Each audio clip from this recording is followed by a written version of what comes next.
This video is going to be all about Facebook ads, and I'm more particularly going to be showing you how you can use this exact Facebook ads launch strategy for your Shopify dropshipping store. Quite frankly, not a lot of people know about this Facebook ads launch strategy, or at least not a lot of people are talking about it. Since the last 6 to 8 months, I have been messing around with the strategy and I've seen some pretty good results. Therefore, make sure you guys stick around for the entire video because I'm going to be showing you guys step by step on how you can exactly implement this strategy for any product that you're going to be testing for your Shopify store. And yes, the beautiful and great thing about this specific Facebook ad strategy is you can apply it and implement it to any product, no matter what you're selling that product at, low ticket, mid ticket, high ticket, and even if you do have a lower budget with Facebook ads, that's completely fine. You can absolutely be flexible with this specific strategy. By the way, if you do want to get your good deed of the day out and done with, make sure you guys drop a huge like on this video, and while you're at it, make sure you guys are subscribed with that post notification bell turned on so you guys are updated with every single video. Without any further ado, let's hop behind the screen and get some ads running. Finally! Awesome. So once you get into your Facebook Ads Manager, what you want to do is click on Create on the top left right here. Once you do that, ladies and gentlemen, you want to come here and click on Conversions. I personally always like to start off with conversion ads. I don't do any reach, PPE, traffic, none of that. Straight to conversions because that is our goal for our e-commerce business. We want people to convert and buy our products. You also want to come down here and name your campaign. It's very important to stay organized. So we're going to do 001 because let's say this is the first product we are testing for this ad account or for our Shopify store. Let's just say product ABC. And then what we're going to do afterwards is also put the date. So we know when we actually launched the campaign. So let's do 12/22 or December 22. And then we are going to do ABO, which means ad set budget optimization. Yes, this will not be a CBO, campaign budget optimization campaign. We will be using ad set budgets. After you have named your campaign, you can go ahead and click on continue. You'll of course be brought to this page right here. Make sure the campaign name reciprocates what you put on the screen before. For campaign details, leave it at auction. Campaign objective, again, that is conversions. And no campaign spending limits. We are not A/B testing, nor are we taking this campaign budget optimization or CBO button right here. Once you have that, you can of course click on next. For conversion event location, it is by default going to be on website. Just ensure it does have that. Make sure you have the right pixel connected. You can always double check that by going to data sources and going to pixel in your business settings, and also checking on Shopify when you actually go to preferences. And the conversion event we are optimizing for is purchase because that is the end event we want actual people to complete and go through. We are going to skip dynamic creative and offer, leave that default. Now for daily budget and schedule, there's two things that you have to do. First and foremost, for budget, there's 3 budgets you can preferably choose from. You can do $5, $7, or $10. I usually do $10 a day because I'm comfortable spending a little bit more. If you're more so on the lower spend side, meaning if you do have a lower budget, then $5 or $7 ad sets are completely okay. Just for the sake of the video, let's meet in the middle and we will do $7. Now we want to also make sure that our start date of all of our campaigns and ad set is at 12 a.m. or at midnight. Yes, this ad account is in Pacific time, as you can see, but it doesn't really matter what time zone the ad account is. No matter what time zone it is in, you want to make sure you always start your ads at 12 a.m. That way it has an even amount of time to spend throughout the day. For example, if your ads start at 9 a.m. or 10 a.m., then guess what? It's missing those pool of potential customers from 12 to 9 or 10 a.m. 9 or 10 hours of potential sales or potential customers are completely missing out from your Shopify store. And also another thing is when your campaigns and ad sets do launch and start at 12 a.m., they do optimize better and they do have more of a proper and formal start to spend optimize, and learn and really find that potential ideal customer. More so just helps the algorithm do its thing and your ads perform better in simple terms. We also do not want to set an end date, nor do we want to set a ad scheduling period. Custom audiences, we are completely going to skip that, as these are cold audiences, as you'll be using this strategy when launching and testing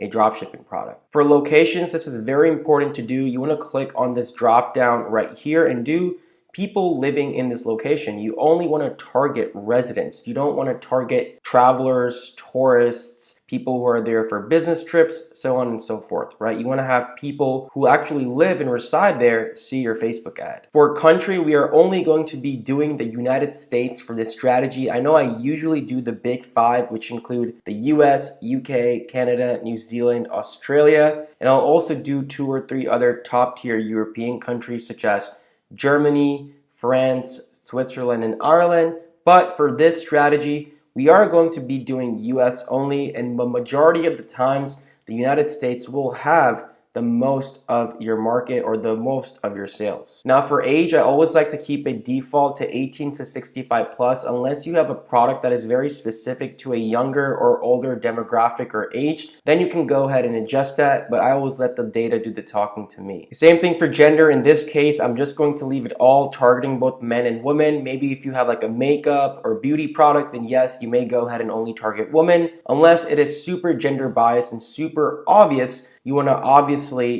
pick male or female, but otherwise you want to keep it general to all because you don't want to miss out on potential sales. Cool, so now we actually get to the most important part of the strategy, and you'll see how this is so different from other strategies you're probably used to when testing and launching products. When it comes to detailed targeting, we usually input an interest over there, right? We usually put something that's similar to the product or something that's alike to the product, also known as an interest. In this case, we are going to be putting no interest. This is the broad open targeting Facebook launch strategy. Thus, we are not going to put anything over here, but we are going to exclude, and I do this for every single ad set, whether I'm doing an interest campaign or a no interest campaign in this case. This is something I always do, and it does help me get better CPMs usually. What we are going to do is click on that exclude button and type in dropshipping. So everyone who knows about dropshipping, who's interested into dropshipping, we don't want those individuals to see our ad because it's quite frankly pretty pointless. Those people are not going to convert or buy. The second thing we also want to exclude by is AliExpress. Same thing and same concept goes into why we are excluding AliExpress. So that is all we're going to do for detailed targeting. We're going to keep this completely blank and just exclude by AliExpress and dropshipping. We are also going to come down here and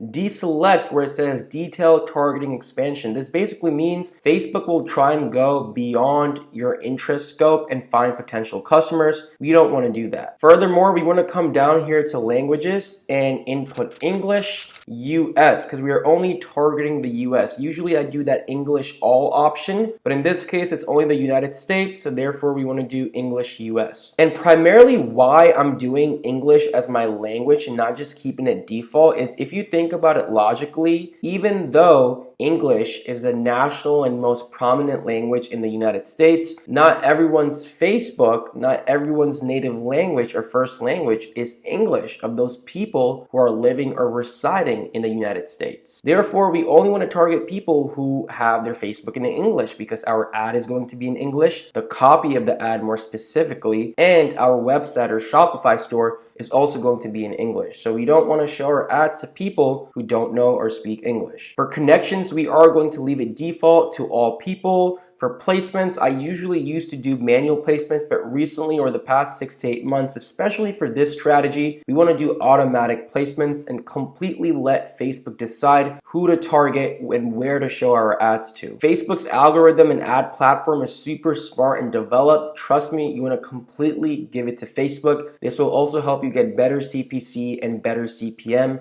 cost per 1,000 impressions. Now we have 4 categories underneath brand safety. This is fairly new, where it says inventory filter, block list, live stream exclusions, in-stream topic exclusions. Forget that they even exist. We do not want to do anything with them. Leave them as default. This is also very important while we are still at the ad set level, where it says optimization for ad delivery. We want to make sure it says conversions. Sometimes Facebook will give you a little message like this. Don't be intimidated by them. It says use landing page views as optimization, but just ignore that. Facebook's stupid sometimes. For cost control, definitely ignore that. We're not really quite there yet. We're not doing any scaling, any retargeting, value-based lookalikes, any of that good stuff. Conversion window, leave it at default 7-day after clicking or 1-day view. When you get charged, impression and delivery type is standard. You can also see, since we're doing this broad no targeting strategy, since we have no interest inputted in detailed targeting, the potential reach is super big, where it says audience definition 210 million. Usually when it comes to interest, we like to go for 5 and 100 million, but the whole purpose of this strategy is to be as broad and general as possible and to give Facebook the most power to find our ideal customer. Before we do leave the ad set level, last but not least, you do want to name the ad set to keep track and to be organized. Like I said, open/no targeting 1. You'll see why that 1 is there in just a little bit. US, because we are only targeting the US.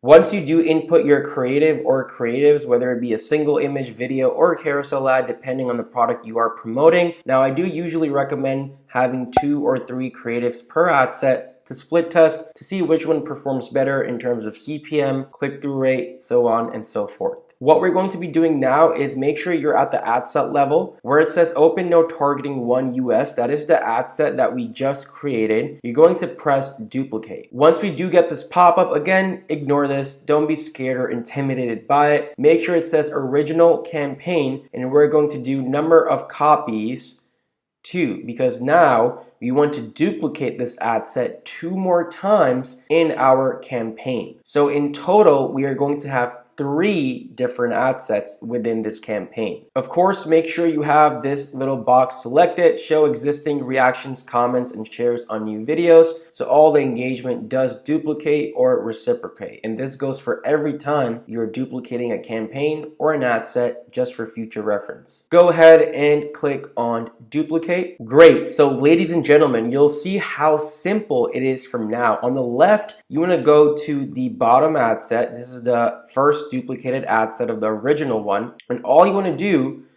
is change this 1 to 2, and we want to get rid of where it says copy. Great. Once you do that, you want to come to the second duplicated ad set of the original one that we duplicated, and what you want to put here is put 3. I already deleted the copy, so don't be confused by that. So now we have open/no targeting 2 US and open/no targeting 3 US, which is this ad set right here. Everything else exactly carries over the same from that first initial ad set. All we are doing is changing up the name of the ad set. Literally, that's it.